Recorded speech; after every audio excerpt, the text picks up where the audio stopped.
Selamat siang kepada Bu Ain dan teman-teman sekalian. Kami dari kelompok 3 ingin mempresentasikan mengenai materi persepsi dan pengambilan keputusan individu. Sebelum kami mempresentasikan, saya akan memperkenalkan anggota dari kelompok kami. Dengan saya sendiri, Karina Florencia, beserta teman-teman saya, Kak Akbar Bayu Saputro, Dwi Indah Permata, Fahmi Hasan, Rahayu Puspita Dewi, dan yang terakhir Widya Sari Ayuni. Persepsi. Sebuah proses individu mengorganisasikan dan menginterpretasikan kesan sensoris untuk memberikan pengertian pada lingkungannya. Faktor-faktor yang mempengaruhi persepsi. Yang pertama, penilai. Penilai mempunyai faktor tersendiri yaitu sikap, motif, minat, pengalaman, dan ekspektasi.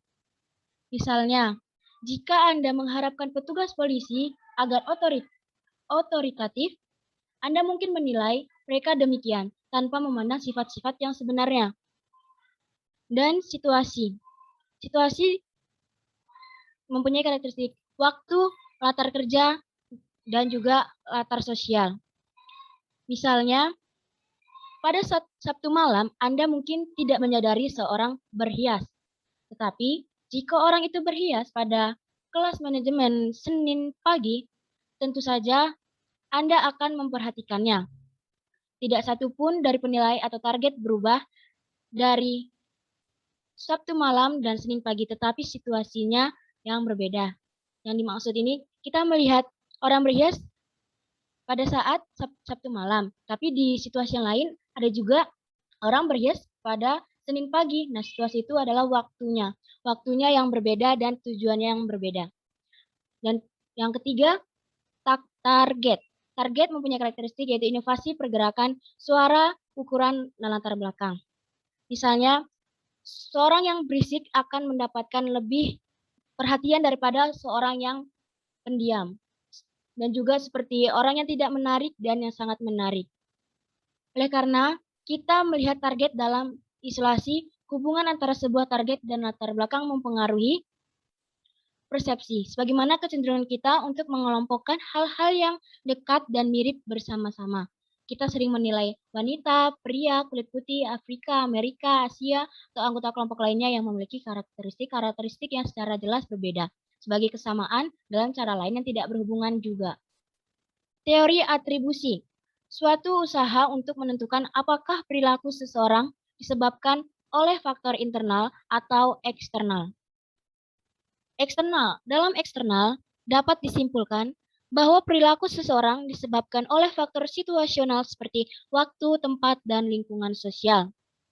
Misalnya seperti jika ada seorang pegawai terlambat masuk kerja, Anda mengatribusikannya pada kecelakaan mobil yang membuat ia macet dan menyebabkan ia terlambat bekerja. Nah, itu salah satu atribusi eksternal. Jika internal, dapat disimpulkan bahwa peristiwa atau perilaku seseorang disebabkan oleh faktor pribadi seperti sifat, kemampuan, atau perasaan. Misalkan, jika salah satu pekerja Anda datang terlambat juga nih, Anda mungkin mengatribusikannya pada bangun tidur kesiangan akibat pesta malam yang ia adakan. Jadi, internalnya itu penyebabnya pada dalam dirinya sendiri. Pesta malam yang ia adakan. Jika yang eksternal, penyebabnya ia terlambat adalah kecelakaan mobil yang membuat ia macet. Assalamualaikum warahmatullahi wabarakatuh. Perkenalkan, nama saya Akbar Bayu Saputro, NIM 7211421111.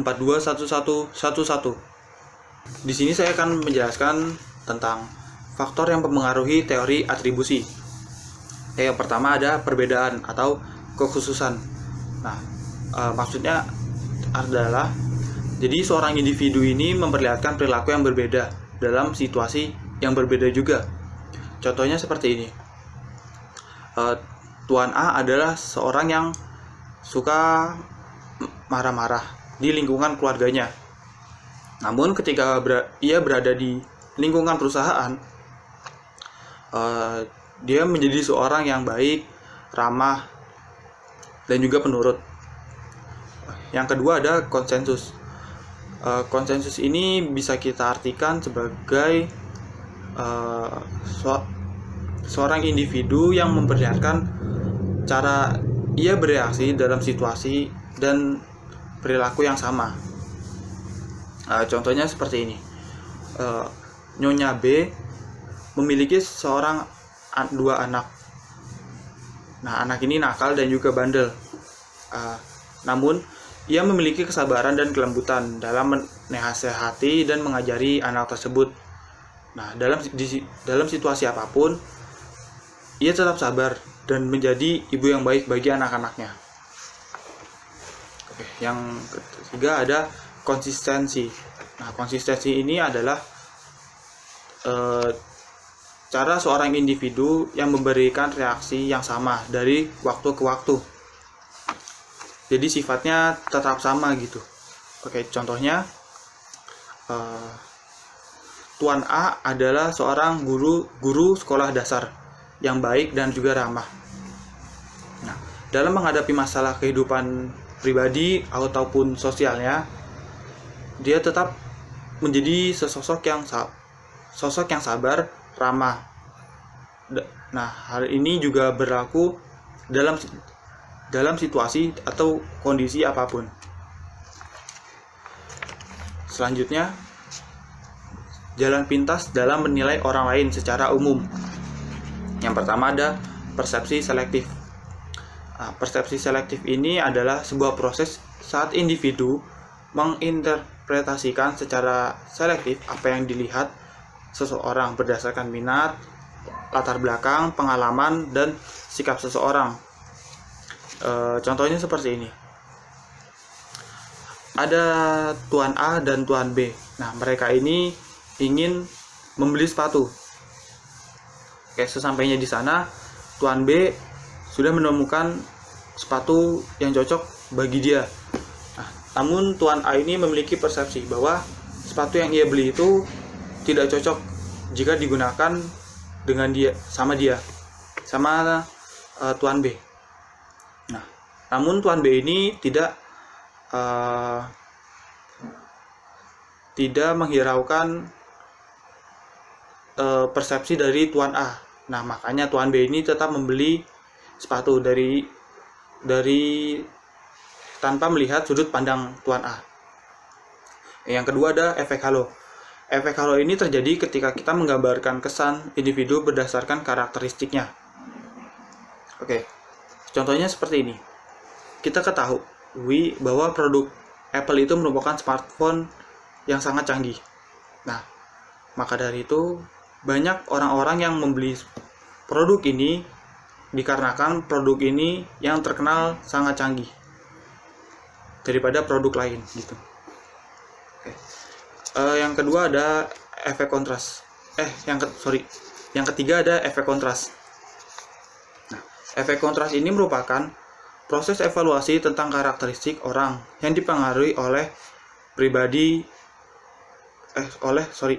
perbandingan lainnya. Contohnya seperti ini. Saat bertemu dengan Jenny dan Maya, Leo langsung membandingkan keduanya, mana yang lebih cantik. Menurut Leo, Jenny lebih cantik. Namun, berbeda dengan Johnny, yang mengatakan bahwa Maya lebih cantik. Nah, di sini terlihat ada dua pendapat yang berbeda terhadap satu karakteristik yang sama, yaitu kedua gadis itu sama-sama cantik. Namun, ada pendapat yang berbeda antara mana yang lebih cantik, Jenny atau Maya. Oke. Yang terakhir ada stereotype. Stereotype ini adalah penilaian kita terhadap seseorang berdasarkan persepsi kita atas kelompok asalnya. Oke, contohnya seperti ini. Tuan A berasal dari suku A. Nah, suku A ini terkenal baik, ramah, sopan, dan tutur bahasanya lembut. Nah, maka teman-temannya ini akan memandang dia seorang yang baik, ramah, dan juga lemah lembut karena karakteristik dari suku A ini merupakan suku yang ramah, baik, dan juga lemah lembut. Seperti itu. Sekian, terima kasih. Selanjutnya yaitu kesalahan atribusi fundamental. yaitu kecenderungan untuk meremehkan pengaruh faktor eksternal dan melebih-lebihkan pengaruh faktor internal saat membuat penilaian tentang perilaku orang lain.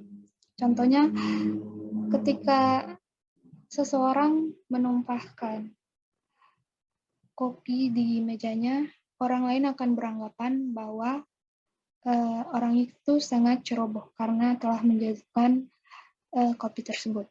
Padahal yang terjadi, orang itu menjatuhkan kopinya dikarenakan penutup kopi yang kurang rapat. Selanjutnya yaitu hubungan antar persepsi dengan pengambilan keputusan individual, yaitu keputusan seorang individu dapat dipengaruhi oleh persepsi mereka terhadap masalah tersebut.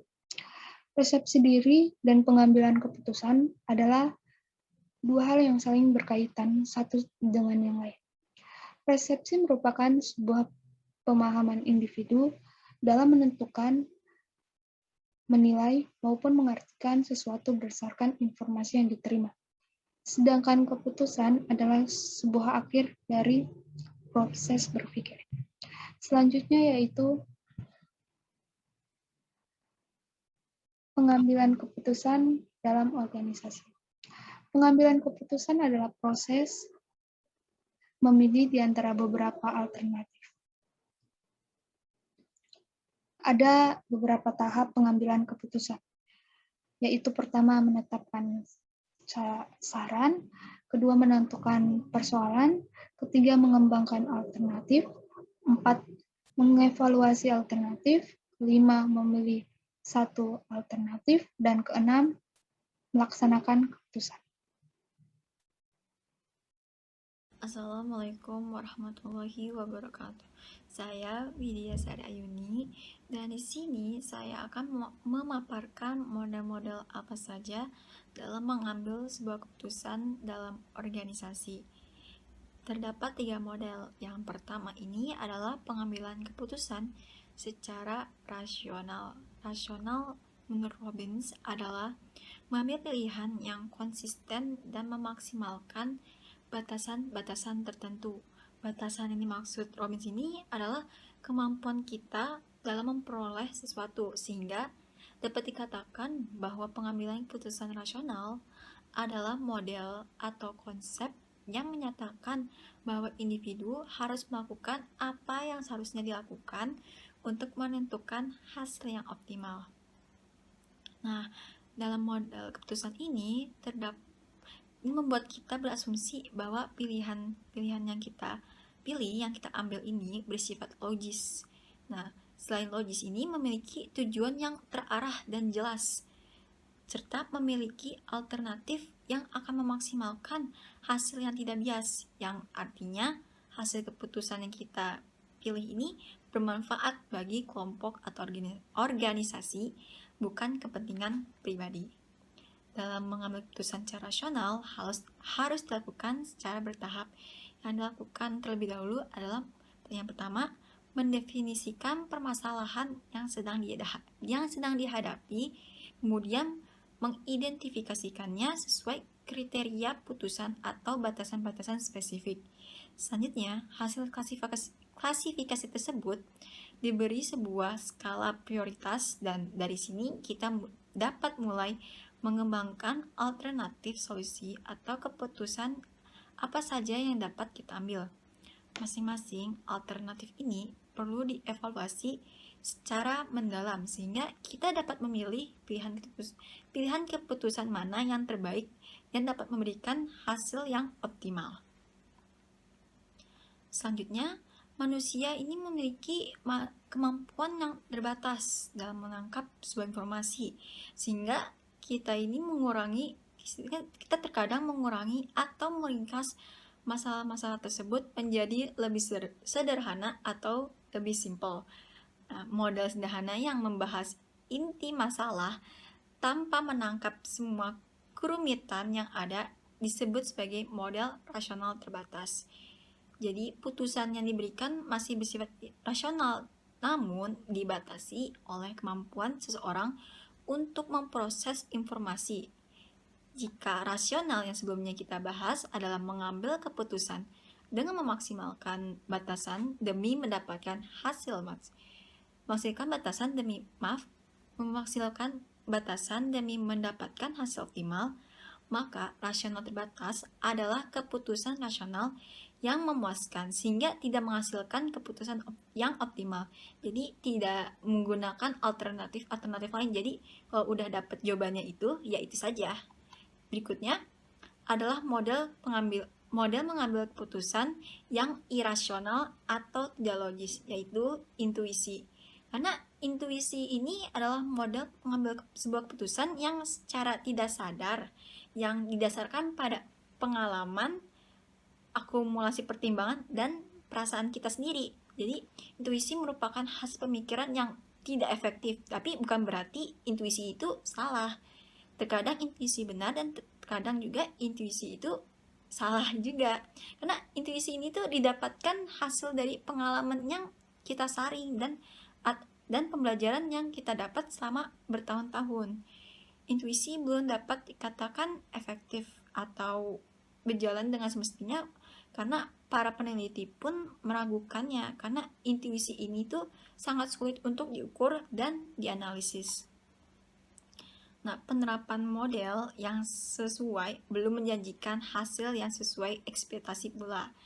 Karena ada kalanya kita memasukkan sesuatu yang bernama bias yang pada akhirnya mengganggu sikap rasionalitas kita sehingga memunculkan bias dan kesalahan umum dalam mengambil sebuah keputusan di dalam organisasi.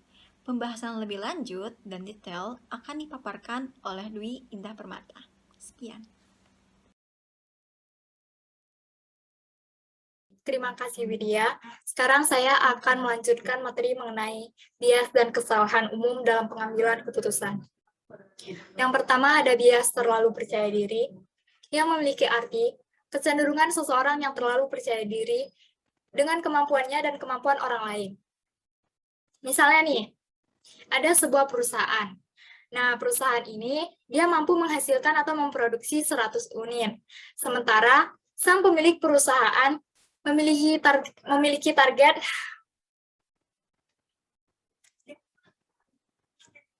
yang pertama, bias terlalu percaya diri. Artinya, kecenderungan seseorang yang terlalu percaya diri dengan kemampuannya dan kemampuan orang lain. Misalnya nih, ada sebuah perusahaan. Nah, perusahaan ini dia mampu menghasilkan atau memproduksi 100 unit. Sementara, sang pemilik perusahaan ini dia memiliki target menghasilkan atau memproduksi 130 unit. Tentunya di sini sang pemilik perusahaan terlalu percaya diri, sehingga dia tidak mampu mencapai target. Yang selanjutnya ada bias jangkar, memiliki arti kecenderungan untuk bertahan pada informasi awal dan gagal menyesuaikan dengan informasi selanjutnya secara adekuat. Contohnya, kita menyukai pemimpin dari kelompok A, terus kita ketemu dengan orang lain yang tidak suka dengan kelompok kita, sukanya dengan pemimpin yang kelompok lain. Nah, tentunya di sini akan terjadi perbedaan pendapat, ya kan? Nah, di sini nanti kita akan memilih pendapat yang rasional, yang dimana kita tidak akan mendengarkan informasi yang tidak menyenangkan mengenai pemimpin yang kita idolakan atau yang kita sukai ini. Yang selanjutnya ada bias konfirmasi. Bias konfirmasi ini memiliki arti kecenderungan untuk mencari informasi yang membenarkan pilihan-pilihan masa lampau dan untuk mengurangi informasi yang menentang pilihan pada masa lampau. Contohnya, kita seringkali setuju dengan orang yang sependapat dengan kita. Itulah mengapa kita cenderung bergaul dengan orang-orang yang mempunyai pandangan dan selera yang sama dengan kita. Selain itu juga, kita cenderung merasa terganggu dengan individu, kelompok, atau sumber berita yang membuat kita tidak nyaman. Baik, selanjutnya ada bias ketersediaan, artinya kecenderungan untuk mendasarkan penilaian pada informasi yang tersedia. Contohnya nih, kita terbiasa sehari-harinya mengendarai sepeda motor. Terus suatu hari kita mendapatkan informasi atau berita bahwa ada kecelakaan menggunakan sepeda motor. Tentunya kita berpikir bahwa mengendarai sepeda motor itu tidak aman. Jadi kita memilih untuk tidak mengendarai sepeda motor lagi. Yang selanjutnya ada eskalasi komitmen. Merujuk pada bertahannya seseorang dengan sebuah keputusan sekalipun ada bukti yang jelas bahwa itu salah. Contohnya, ketika kita mempunyai teman yang dia sudah memiliki hubungan dengan laki-laki atau dengan orang lain. Nah, dia selalu cerita ke kita bahwa hubungannya ini tidak berjalan dengan baik. Tetapi ketika kita tanya, apakah kamu mau untuk menikahinya? Tentunya dia akan tetap memilih menikahi laki-laki tersebut. Selanjutnya ada kesalahan acak. Artinya, kecenderungan individu untuk percaya bahwa ia mampu memprediksi hasil dari peristiwa acak. Pengambilan keputusan terganggu ketika kita mencoba menciptakan pengertian dalam peristiwa acak, khususnya ketika kita mengubah pola imajinasi menjadi ide yang salah. Selanjutnya ada aversi resiko. Aversi resiko ini artinya kecenderungan untuk lebih memilih hasil yang pasti dari jumlah yang menengah daripada hasil yang berisiko.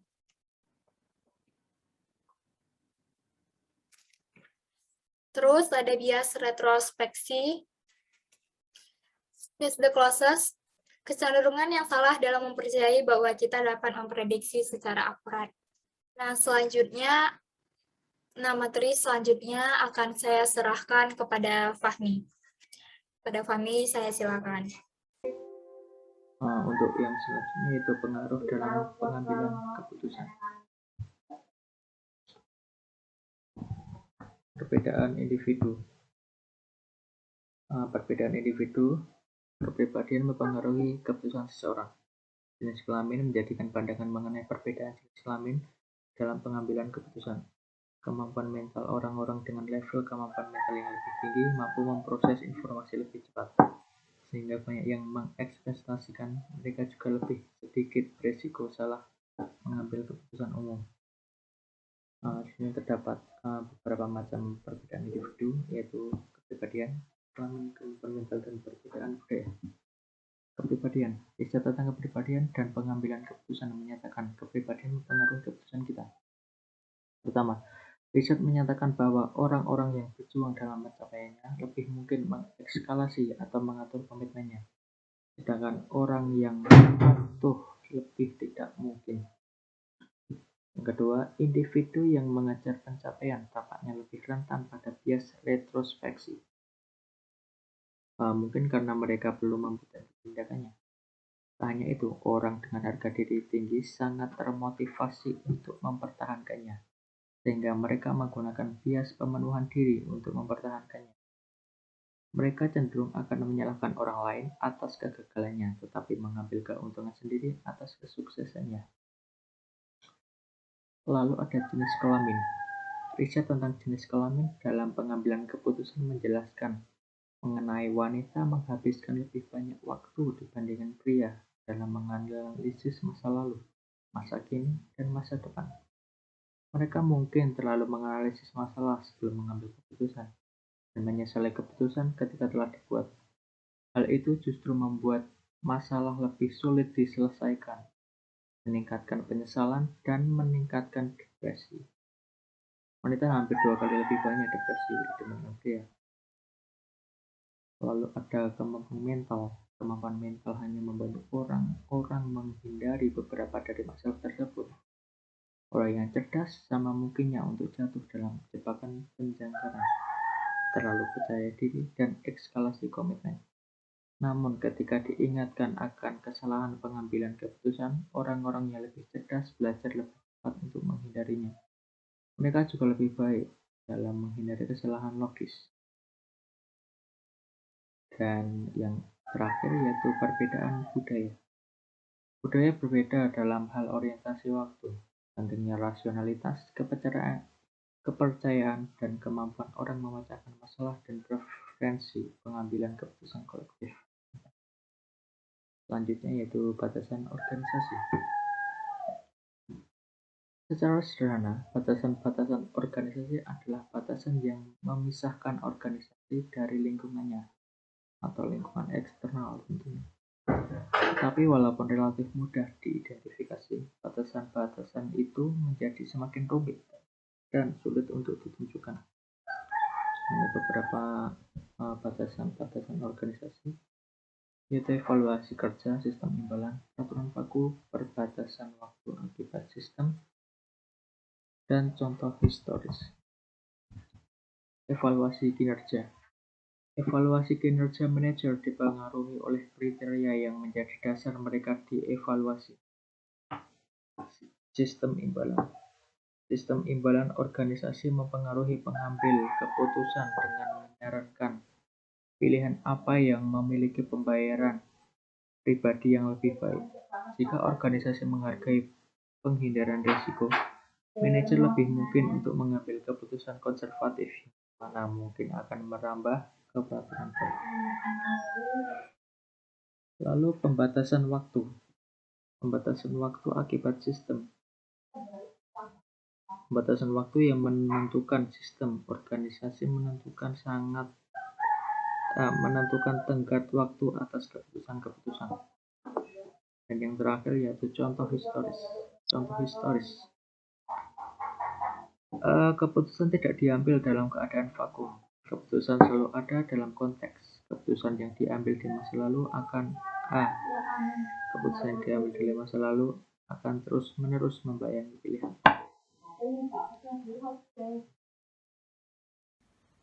Nah, selanjutnya saya, Widya Sari Ayuni, akan membahas mengenai 3 kriteria keputusan etis. Yang pertama ini ada utilitarianisme, yang kedua ada keputusan konsisten dengan yang berlandaskan kebebasan dan hak-hak fundamentalnya, dan ketiga ada sikap keadilan. Nah, yang pertama ini membahas mengenai utilitarianisme ini adalah keputusan yang pembuatannya ini dibuat secara semata-mata berdasarkan pengeluaran.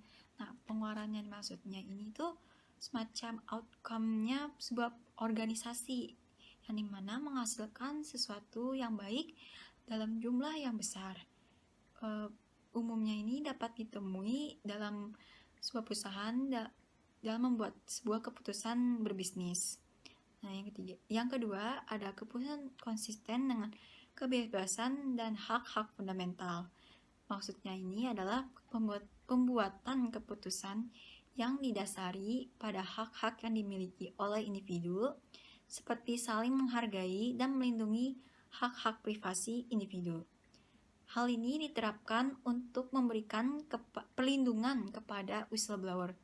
Whistleblower ini tuh bukan orang yang bersiul ya. Whistleblower ini tuh semacam seseorang yang melaporkan praktik-praktik tidak etis atau perilaku buruk yang terjadi pada di dalam organisasinya, kepada pihak-pihak luar dalam menggunakan hak bicaranya.